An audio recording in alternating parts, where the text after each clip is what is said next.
Ants arc may be one of the best anime arcs in history. I feel like every other nigga has already done a video on it. Instead, today I'll be focusing on a particular aspect of the arc, namely the Ants guard, and why I think Pouf is like the hardest one out of all of them. I feel like I need to clarify that when I say hardest one, I'm not saying that he was actually a good guy or something.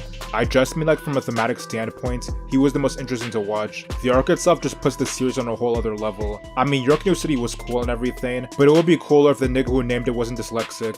With the Ants arc, I feel like the antagonists as a whole are way more intriguing than in any other arc. The best part about the ants is that they actually keep the memories of the humans that were eaten to provide their existence. This makes the ants a little more sympathetic than, let's say, a bum who controls niggas through a remote. Pretty early on in the arc, these ants start gaining self-awareness, and we could tell some of them are just doing it because they're biologically programmed to, like that one guy who tried to prevent his sister from becoming a pack, but failed, and became the Secretary of Defense for the ants. As we all know, once the lame-ass ants queen decided she needs to pick one kid to actually care about, she also decided that he needed a guard to take care of him, even though he was made to be stronger than all of them put together, but that's not the point. And just so we know, the ants guards and Kinger have a higher caste. They don't come from any one particular human, so unlike the other ants, they don't have memories of a previous life. When the king is finally born, he comes out the womb getting his own mom out of the way, and the guards are so sick in the head, they don't even care, because they're just concerned about the king, who already starts off as the biggest dickhead in the series. The first of these guards to be spawned is Pizzo, and she is by far the lamest. She murks noted real nigga Kite, and uses Pac to fight for fun,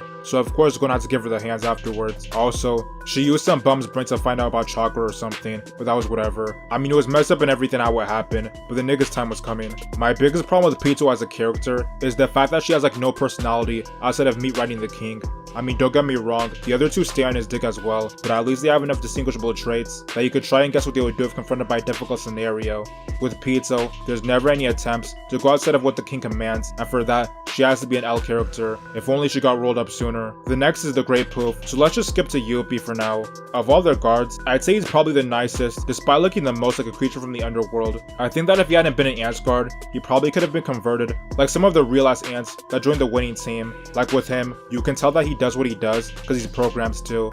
But at the same time, of all the guards, he's like the least aggressive personality-wise, either to the niggas who's trying to murk or the other ants. By no means is he a nice guy, but he is grounded enough to let his ops live, because he's more concerned with making sure the king is safe than he is with bullying randoms. With those scrubs out of the way, now we can talk about Pouf and how he's one of the top characters. Now when I say Pouf is hard or a good character, to all you negative IQ listeners out there, I do not like Pouf as a person. Of all the ants, in fact of all the characters, he's probably the biggest meat rider. He and Yuppie spend a whole episode orgasming over the king when they save him from the bomb.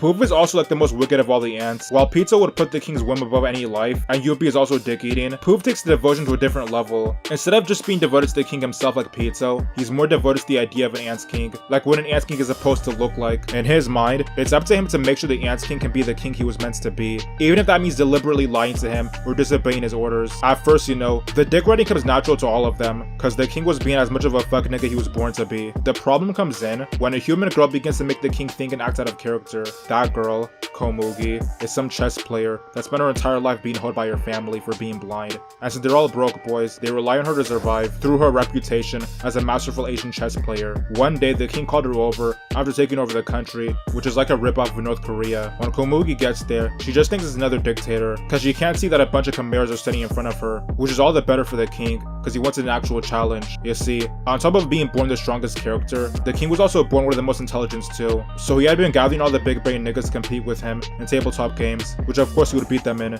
and they would get murked or put themselves on shirts. But with Komugi, it was different. He was someone who could actually beat the king in a game, and at first the king was fuming, but then he got over it and began to appreciate spending time with her. This was not sitting well with our main hero Pouf. In his eyes, the king was supposed to be the most exalted figure in the universe, so for him to shake hands with a disgusting food source like a blind human girl just couldn't go. In contrast, the fact that Komugi was so helpless, yet was still able to beat the king in every game they played, is what pushed him to understand the value of other life life forms. Pouf understood the effect that Komugi was having on the Ants King and tried his hardest to stop them, even if it meant risking his own life. He tries to put Komugi in his blunt. An opportunity finally came on D-Day when the hunters broke into the crib, trying to smoke a king pack, but in the process got Komugi injured, which led the king to try to relocate with Netero to sort out their differences. Unlike the Ants King of the past, he now sees the value in human life and is willing to talk things out with Netero. Of course, this idea for peaceful coexistence is basically a apartheid for humans instead of the original plan of breeding and extermination, so the realist nigga in the show wasn't going and had to throw hands. While this was going on, the guards were caught up dealing with the hunters, and they all showed their devotion to the king in the process. While Pito was healing Komugi, Gon wasn't letting her move around because he still needed to get back for kites. Elsewhere in the palace, Pouf and Youpi were throwing hands with the hunters to stop them from getting to the king, but they were too late on that front, so while the king was catching a fit with Netero, he ends up cutting him up, so Netero is forced to go terrorist on him, but before doing so, he lets him know that the Ants Queen actually named him Meruem because she's shit at giving names. After he blows them up, there's some charity scene about how maybe the humans are the real monsters. However, over 80% of countries rejected the proposal to discard the existing roses that had already been produced. This means that even today, in far too many countries, hundreds upon thousands of seeds still wait silently for their chance to bloom.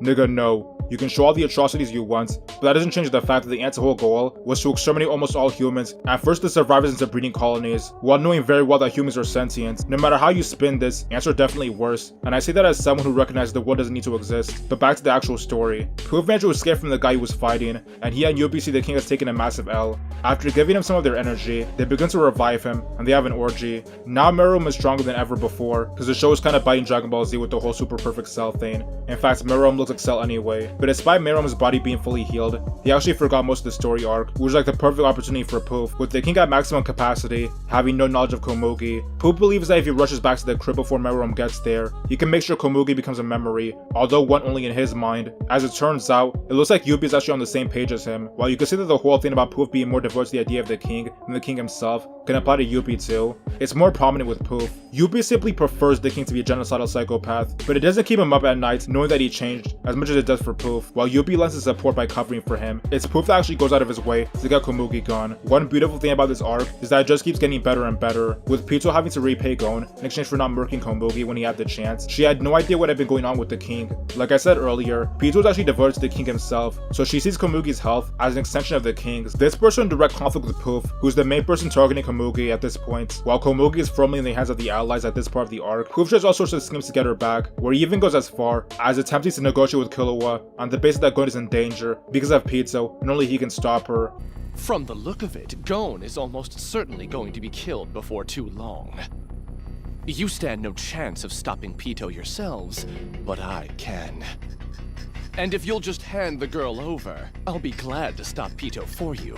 It was really interesting to see Pouf actually refer to the main characters by name, but eventually time began to run out because Meruem had made it back to the crib. Also, Meruem told Pouf that he knows he's trying to hide something from him, and while the old king would have murked him on the spot for it, this king is gonna let him live. So Pouf tries to play his deception off as a game, where if he wins and finds something before Meruem, then he doesn't have to remember Komugi. But it's finally too late, as Meruem gets his memories back, but fortunately for Pouf, he doesn't have to live in a world where the Ants King is compromised because of some lowly girl.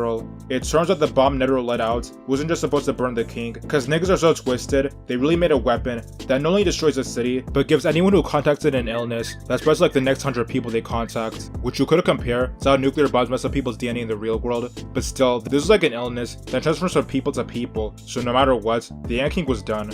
Another thing I like about this arc is how the main characters didn't really save the day. Not only did they not even exterminate all the ants, but they weren't even involved in the Ants King being sent to the next dimension. I mean, you could make the argument that they provided intel to the top hunters, but let's keep it a trillion. As long as Netero understood that the Ant King was too powerful to throw hands with, he would have used the bomb, and the hard part wasn't really getting close to detonate the bomb, it was to trap him and separate him from the guards, so he could at least get a chance to catch the ones first. Obviously, the best course of action was the plan they came up with, which needed all of them, but if push came to shove, the portal guy could have just had Netero jump in to blow himself up at the palace, but whatever. The bomb's disease took place, and Youpi and Pouf got put in the dirt. Then the king decides to spend his final moments playing one last game with Komugi, and I know this is supposed to be emotional or something, but I can't feel sympathy for the Ants King, because I didn't forget how he treated the penguin or random family. And Komugi's okay, but she's kind of a species traitor for being with him, so they can both get packed up for all I care. While Pouf may have failed in his task of protecting the king, in all the guard's lifetimes, he may have been the most effective at doing so. Aside from his cool powers like the mini shadow clone jutsu thing, he above all the other ants believed that the king's image was as important as the king himself, and any threat to that image, whether from outside forces or the king himself, had to be dealt with. This in turn gave Pouf enough individuality, compared to the other guards, to be an interesting character.